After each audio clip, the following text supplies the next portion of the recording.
Olá pessoal, tudo bem com vocês? Bem-vindos a mais um vídeo de nosso canal. E hoje vamos fazer mais um vídeo aí de notícias. E a notícia de hoje é: fóssil preserva ataque raro que indica que pequenos mamíferos não foram somente presas dos dinossauros. Então aí é uma notícia de divulgação científica que vem trazer aí uma quebra de paradigma dentro do que se conhece dos antigos mamíferos que existiram no Mesozoico, né?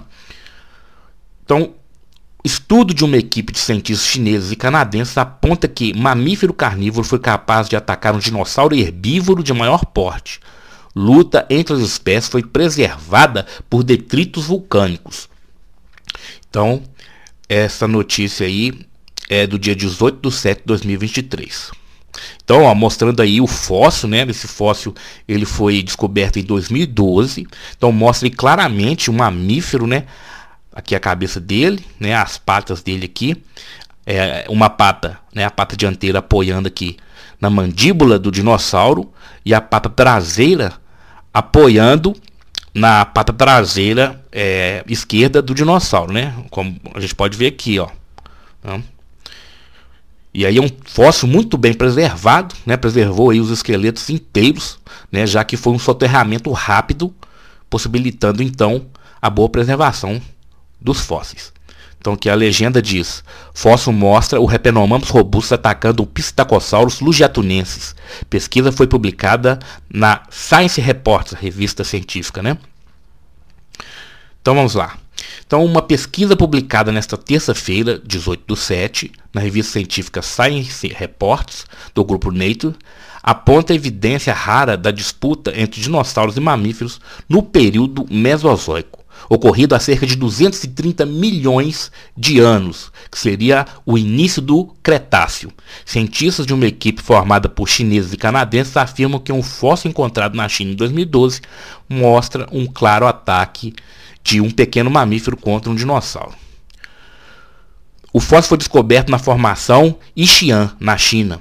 Mostra o confronto entre o mamífero Repenomamus robustus, esse Repenomamus robustus, como ilustrado aqui na paleoarte, ele era um pouco maior que um gambá, né?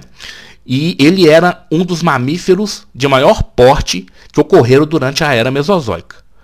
E quebrando aí, né, a ideia de que os mamíferos eram todos pequenos e de hábitos noturnos, já que o meio, né, nós tínhamos vários predadores durante o dia, então à noite eles conseguiam se esconder, né, escapar melhor desses predadores. Essa espécie aí quebra esse padrão, já que ele tinha hábitos diurnos e caçava filhotes de dinossauros. E de acordo com o estudo aí desse fóssil encontrado, ele poderia atacar também dinossauros de maior porte, né? Esse Repenomamus aí, esse gênero, pessoal, ele está dentro do clado Triconodonta, tá? Não são os mamíferos da linhagem direta dos mamíferos atuais. Eles não são da linhagem que deu origem aos mamíferos que ocorrem hoje em dia. Os mamíferos atuais são descendentes dos teriformes, né? Então são dois ramos: o Triconodonta e os teriformes, tá? Então, continuar aqui o texto. Repenomamus robustus, que tinha o tamanho de um gato doméstico e era semelhante a um texugo, contra um dinossauro Psittacosaurus lugiatunensis, que era herbívoro e tinha o tamanho de um cachorro grande. Esse Psittacosaurus lugiatunensis, pessoal, ele é um ceratopícia, né? É o mesmo grupo daqueles grandes dinossauros que tem um folho ósseo recobrindo o pescoço, com protuberâncias ósseas na cabeça e chifres na maioria das vezes, né? Como o Triceratops, como o Pentaceratus, como Styracosaurus, etc, etc, que surgiram depois ao longo do Cretáceo. E aí o Psittacosaurus, que era um ceratopícia basal, em relação aos demais ceratopícias que surgiram depois, ele era bem menor e era bípede, né? A maioria dos ceratopícia eram quadrúpedes, né?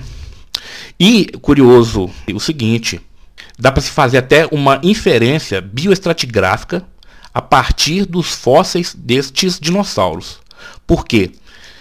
é um dos gêneros de dinossauros em que nós temos um dos maiores registros fósseis, né? Nós temos um número grande de fósseis dessa espécie que já foram encontrados, né?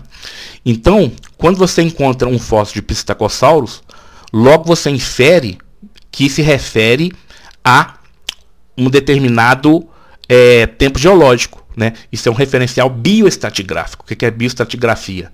Né? A partir dos vários sedimentos, né? Das várias rochas sedimentares, das camadas de rochas sedimentares, a gente consegue dizer qual era o tempo geológico, né? E aí, por exemplo, você tem uma espécie fóssil que você encontrou, você não sabe de que época que era aquela espécie. Mas aí naquela mesma camada de sedimentos, você encontra um fóssil de Psittacosaurus, você logo consegue inferir que aquele fóssil também pertence ao Cretáceo inferior, tá certo?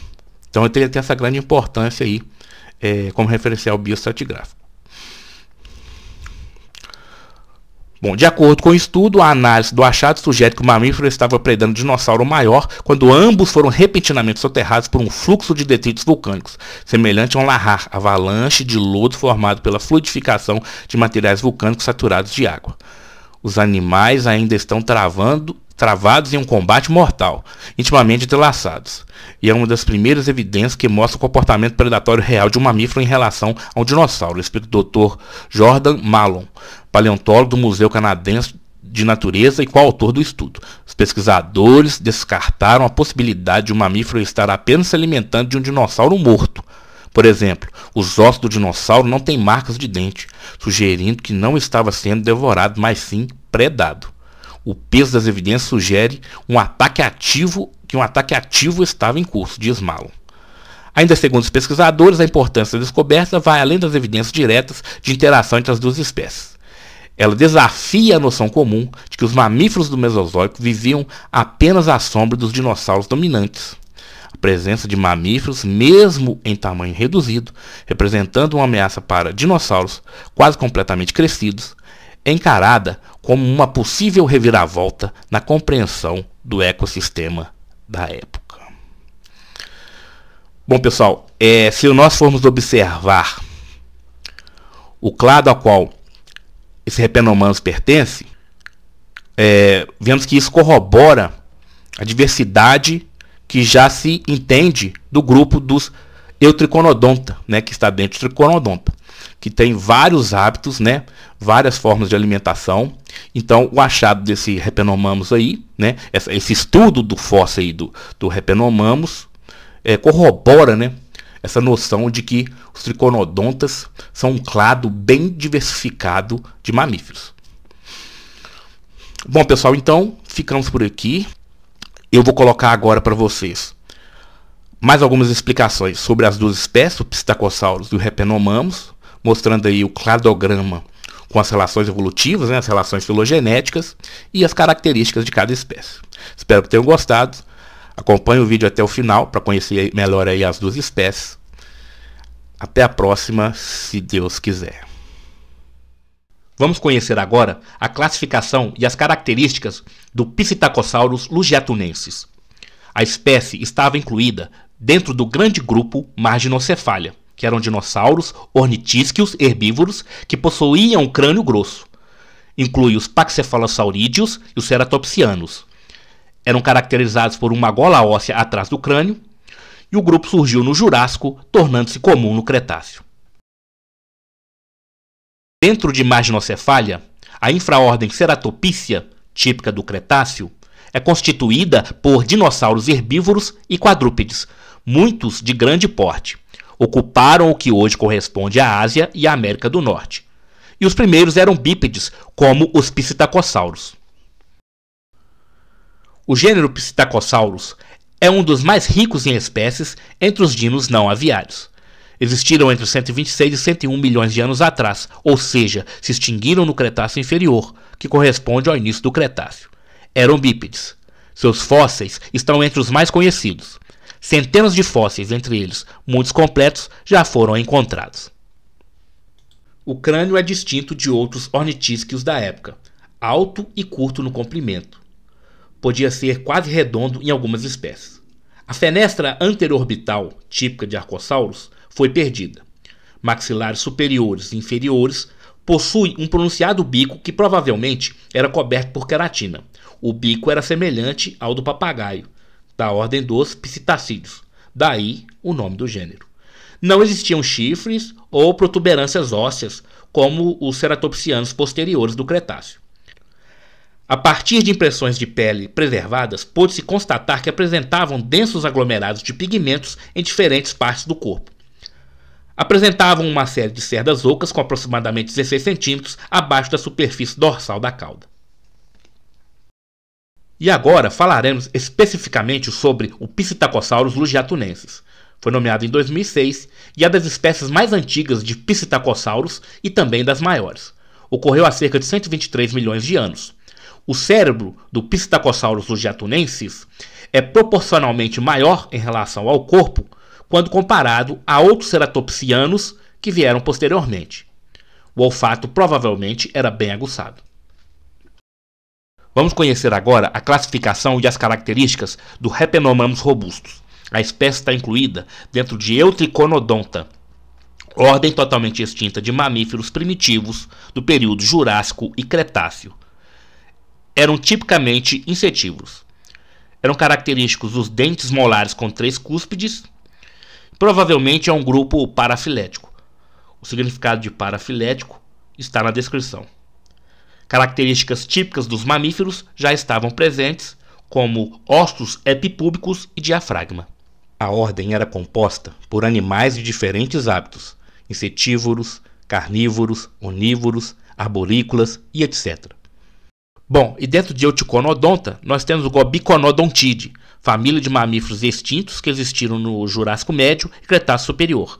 Eram carnívoros e estavam entre os maiores mamíferos de toda a era Mesozoica. Atualmente, há uma tendência de reclassificação do Repenomamus dentro de uma família exclusiva, que é a família Repenomamidae. E agora, o gênero Repenomamus. Ocorriam 2 espécies, Repenomamus robustus e Repenomamus giganticus. Viveram no Cretáceo inferior. Boas evidências indicam que eram carnívoros predadores de vertebrados. Davam à luz a filhotes não totalmente desenvolvidos, como ocorre hoje com os marsupiais. Ou talvez pusessem ovos. Por fim, a espécie Repenomamus robustus. Viveram por volta de 130 milhões de anos no Cretáceo inferior, na região que hoje corresponde à China. Os primeiros fósseis do gênero foram descobertos em 2004. Eram provavelmente diurnos e se alimentavam de filhotes de dinossauros. De corpo robusto, tinham um peso estimado de 6 kg e mediam pouco mais que meio metro.